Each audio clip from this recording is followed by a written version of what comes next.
welcoming his Jesuit High buddy, Mr. Rudy Fernandez.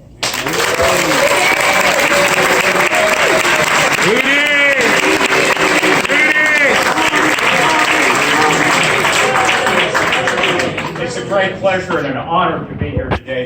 There's nowhere else I'd rather be tonight, even though Notre Dame is currently beating Georgia. But anyway, thank you to the Ybor City Chamber of Commerce for giving me this great honor to be here to introduce my good friend and a leader in the community who is most deserving of this award, the Caesar and Adela Gonzmart Award. I congratulate the Ybor Chamber of Commerce for recognizing Lincoln for his lifetime of service and leadership. One New Year's Eve, back in the late 60s, my dad had this harebrained idea of rounding up the family and going out to dinner to celebrate the New Year's on 7th Avenue so he can show us what a vibrant, exciting place Ybor was as it was in his youth in the 1930s. Our expectations were high, but unfortunately, Ybor City was dead that night. And almost every night in the 60s and 70s, Ybor was dead. We were the only family at that table at dinner. And after dinner, we walked about 7 blocks up 7th Avenue to Columbia, and all we saw were decayed buildings, vacant buildings, and a few vagrants outside of the Ritz Theater awaiting the New Year's. As a 7-year-old, I saw nothing but decay in Ybor, and I saw no reason to come back to Ybor.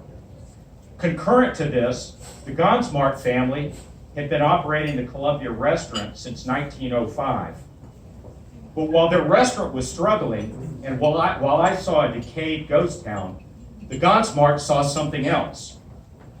They saw these decaying, crumbling buildings, but they envisioned a different Ybor City. They hung in during these challenging times.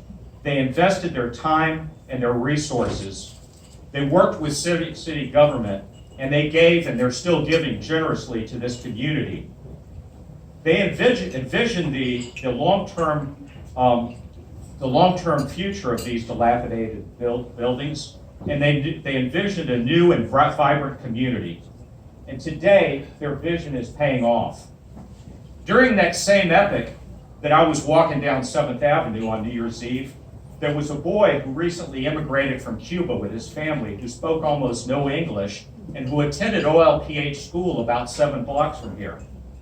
Most of his classmates were also immigrants who spoke little English, and fortunately, that little boy had a strong family structure who valued education and who gave him a support structure that a lot of the other kids at his school didn't have. I met that boy in 1974 when I was a freshman at Jesuit High School, where the Jesuits taught us to be men for others. And that phrase resonated with Lincoln for at least the next 45 years, and Lincoln continues to live his life daily as a true man for others. Lincoln graduated from Jesuit, then graduated from the University of Notre Dame, and then got his law degree from the University of Florida. He became a lawyer, and he worked for the governor of Massachusetts to help enhance the state school system. It was there that Lincoln envisioned how he can contribute more to the world. Lincoln could have become a lawyer, and successfully so, or a successful businessman, but Lincoln wanted to make a profound difference in the lives of others. In the same way that the Gonzmarts looked at dilapidated buildings and disadvantaged area in Ybor City, and they envisioned a thriving community, Lincoln looked at economically disadvantaged children in Ybor City, and Lincoln envisioned future leaders. He knew those kids were diamonds in the rough, who could become pillars in our community. From his days as an immigrant at OLPH, Lincoln knew firsthand what it was like to be among other smart students who didn't have the proper tools to function in a foreign and an alien world. So we all know how the story ends. Lincoln worked with city leaders and helped refurbish the old VM Ybor Grammar School.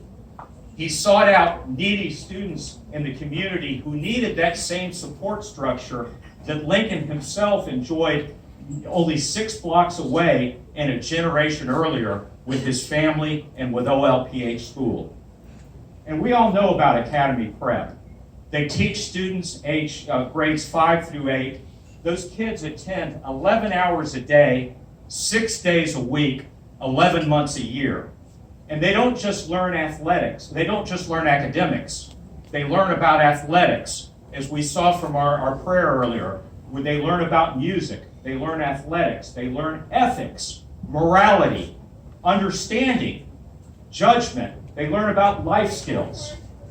Not only do they have their years at Academy Prep, but Academy Prep follows up with each and every student and tracks them for at least the next 8 years while those students are going through high school and through college and beyond.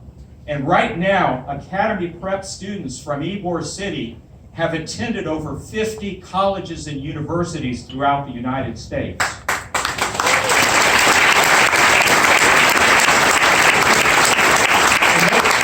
And those universities include places like the United States Air Force Academy, where one student currently attends, Columbia University, Northwestern. These kids make it to big places. And if you look over at the corner at the table there, you'll see a very small sample of some of the hundreds of Lincoln's success stories.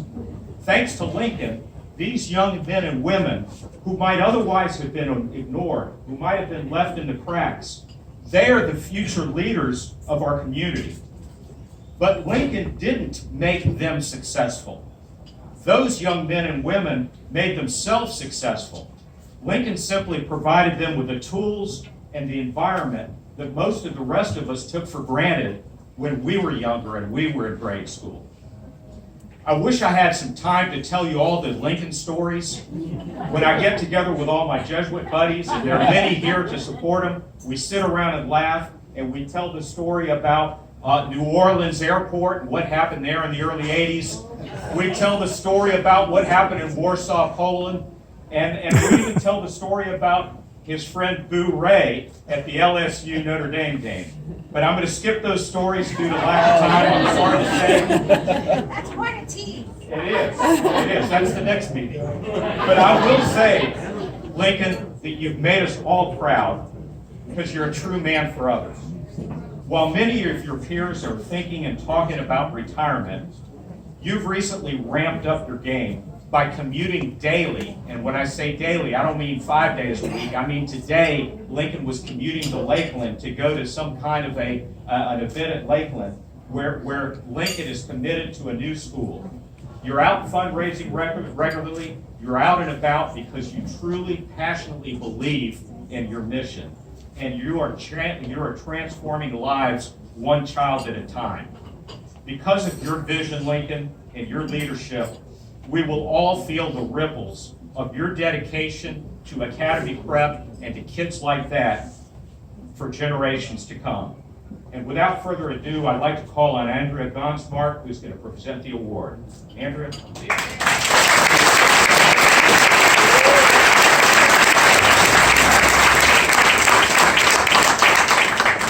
I couldn't think of anyone more deserving. Lincoln definitely stands for everything that my grandparents believed in.